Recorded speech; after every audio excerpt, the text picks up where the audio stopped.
परंतु दीपक निमसे आमदार, आम्ही तुम्हाला एक क्वेश्चन विचारू, कारण की तुम्ही ते काँग्रेसच पार्टी का घेतली, शिवसेना भाजपा राष्ट्रवादी का नाही घेतली?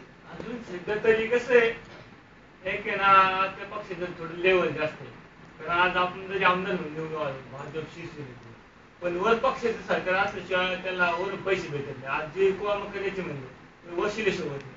आज मी जर राष्ट्रवादी काँग्रेसचा आमदार पुढे भावी पुढे निवडून आलो, काँग्रेसचं सरकार तर मला जास्त मानधन भेटून जास्त माझी कॉन्ट्रॅक्ट आहे. आणि आजकाल त्रास झाले, आता राज ठाकरे फॅक्टर आला आहे, मनसे फॅक्टर जो म्हणतो ना, त्या फॅक्टरमुळे शिवसेनेचं नुकसान झालं मुंबईमध्ये. त्यामुळे सध्या तरी भाजप शिवसेनेचं सरकार येणं अशक्य गोष्ट. त्यामुळे राष्ट्रवादी हा बेस्ट पर्याय झाला. जनतेविषयी काय करू शकाल तुम्ही पुढे चालून आमदार झाल्यानंतर?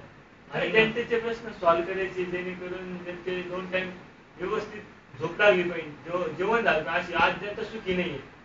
जनतेला असंख्य काम आहे, आज काम होत नाही. कचेरीतले काम म्हणले तर होत नाही जनतेचे. आज आमदाराला फोन लावला तर आमदार पुढे घोटाळ्यात सापडतो. म्हणजे तुमचं मत आहे की आज जनतेला पुढे भावी जीवनामध्ये झोपी घालायचंय? झोपी सुखाने